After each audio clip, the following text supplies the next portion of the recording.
Let's talk about the EU army. It's one of the things that I really hate, having to say I told you so.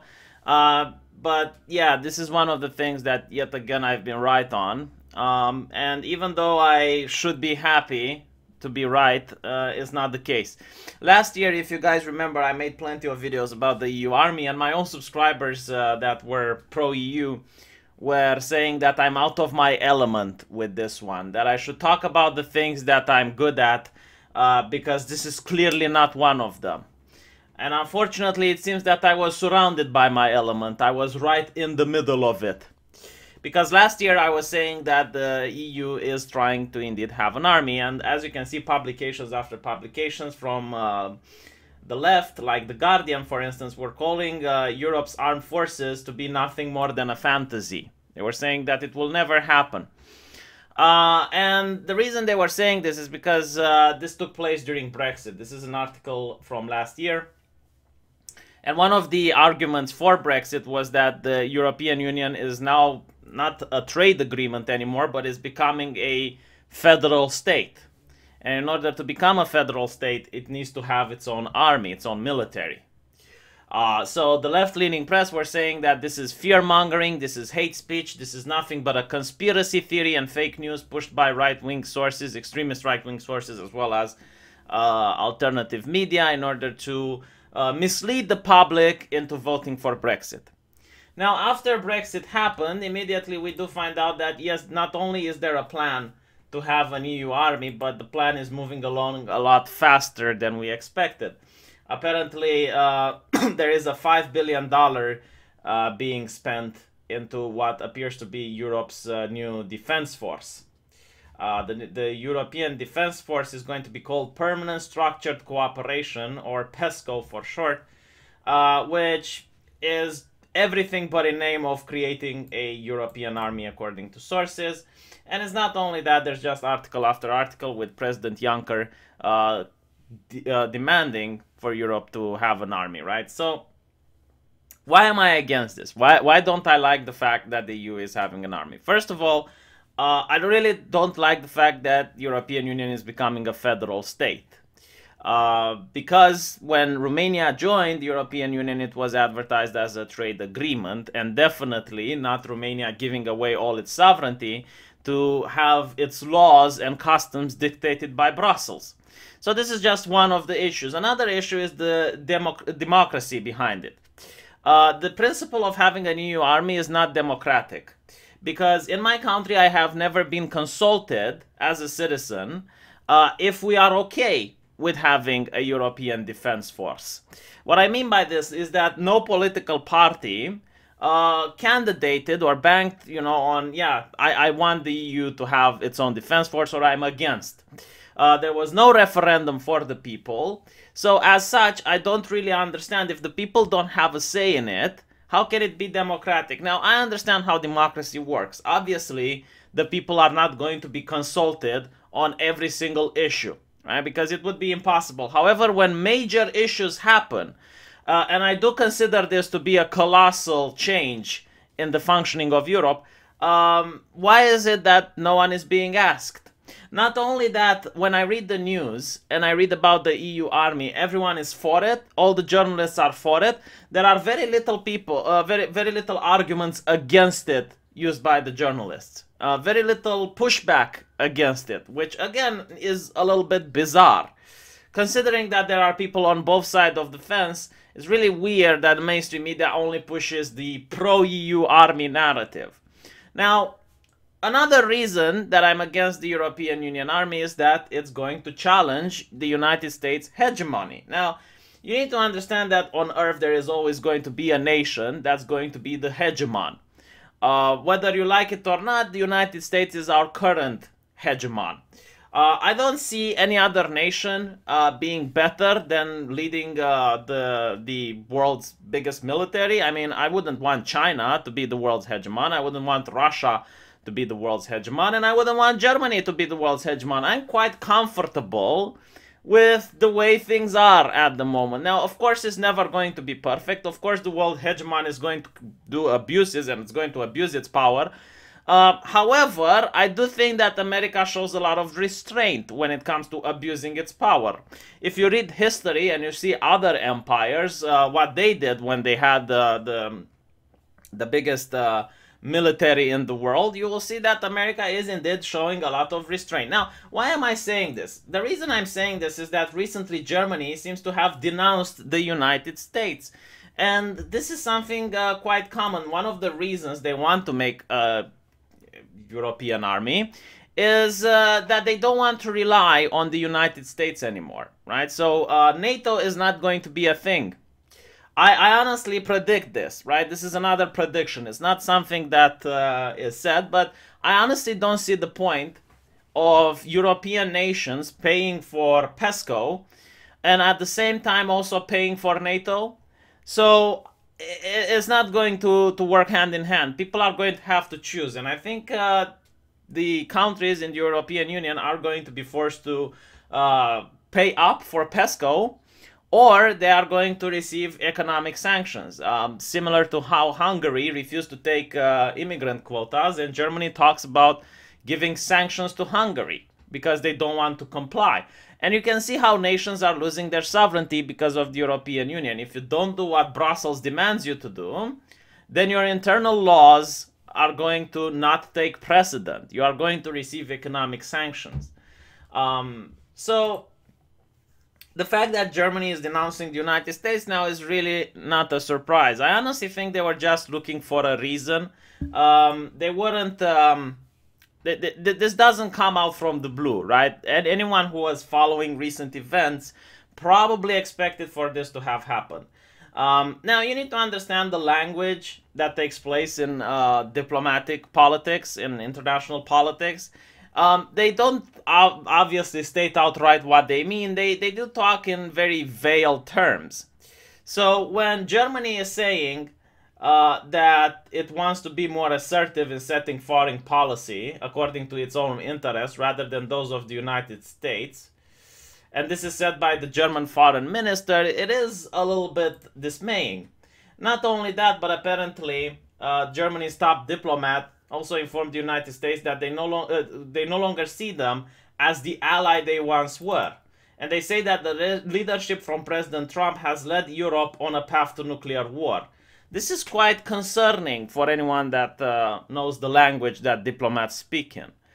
This is showing a start to a darker future where the relationships between the EU and the United States are going to become worse and worse. German Foreign Minister Sigmar Gabriel told the Berlin Foreign Policy Forum that Germany would start to go after its own agenda, whether the US likes it or not, because the West was losing influence around the world now that Trump is president. So the reason they don't like Donald Trump, and the reason Germany is saying that they no longer recognize the United States as a superpower, which is a chilling thing to read if you care about world peace, is that apparently Donald Trump recognized Jerusalem to be the capital of Israel. Now, anyone who blames Donald Trump for this doesn't understand United States politics. I doubt this is the US president's unilateral decision. I honestly doubt that, you know, Donald Trump woke up one day and said, you know what, I think Jerusalem is the capital of Israel. I do think that this was premeditated. I do think that this is just saying that the United States is going to back Israel if it wants Jerusalem. Now, you can agree with this or not, but it is the policy of the United States, which is also why Germany is then saying that even if Donald Trump wouldn't be president, the relationships between Germany and the United States will never be the same. So they're basically not saying that, yeah, it's the president, Donald Trump. They are saying that, yeah, it is, but it's also, you know, the United States as a whole. So basically, this is just a pretext. This is just what's going to rile up the public to support Germany. Like if you're in Europe, you're going to, yeah, we're supporting Merkel because she's anti-Trump and Trump is racist and Trump is bad and Merkel is good and Germany, yay. So this is just, you know, the pretext. In reality, this has to do with a series of influences, with Germany wanting to assert itself at the world stage. And make no mistake, the EU army is going to be led by Germany. And this is pretty much Germany's pet project. Well, if they can't have an army, they will just buy everyone else's. Now, what's interesting about this is that another reason that Germany is denouncing the United States is because of the sanctions against Russia. Now, I constantly talked about international trade not being a one-way street. For instance, during Brexit, the fact that the EU refuses to trade with Britain is not something that is going to only affect Britain. This is not trade, is not something you do out of the kindness of your heart. This is not charity. Trade means that both countries get to profit from it. So the fact that Germany had to apply the sanctions to Russia for invading Crimea also caused Germany to suffer, because apparently this affected Germany's energy supply. And I'm reading from Reuters, by the way.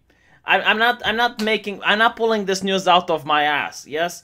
Because a lot of people said, yeah, we're going to have an EU army because if Russia invades Crimea, we need to respond. No, they're actually saying that the sanctions against Russia are bad.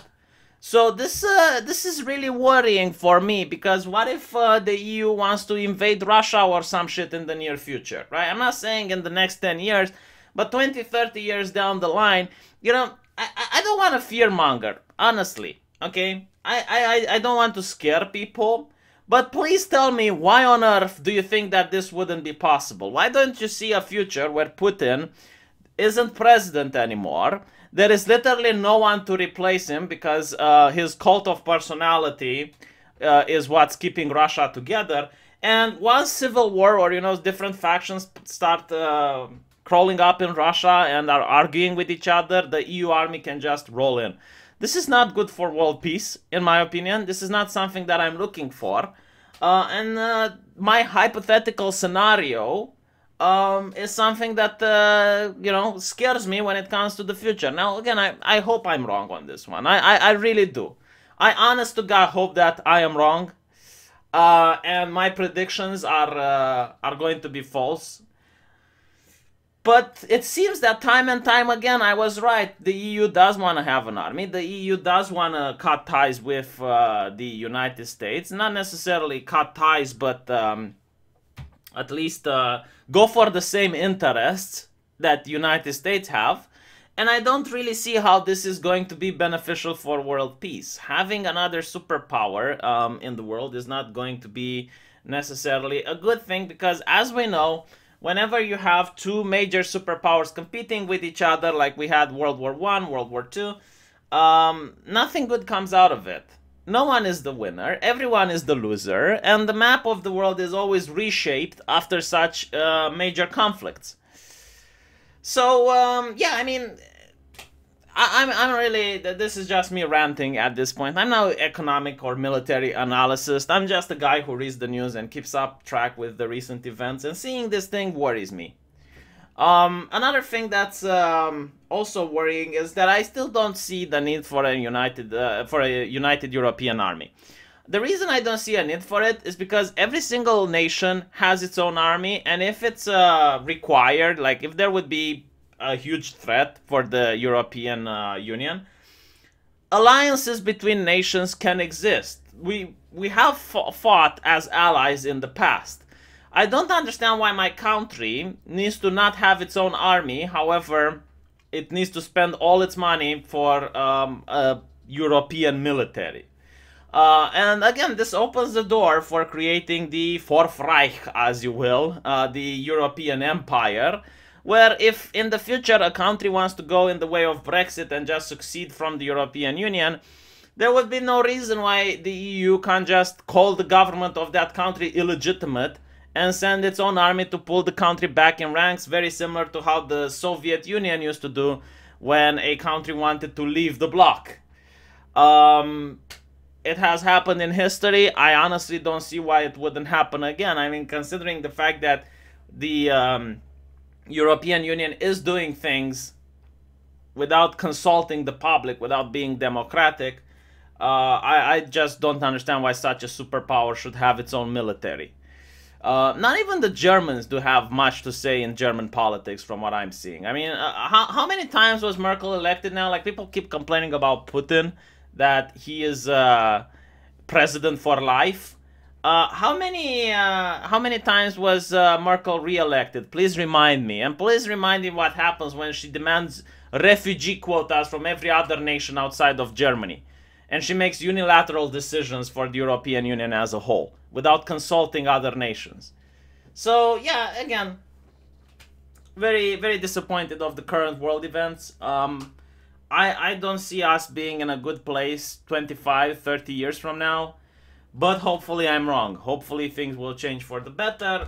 Again, I don't want this to be a fear-mongering video. If you disagree with me, please leave a comment and I will read it. And hopefully you guys can put my fears to rest.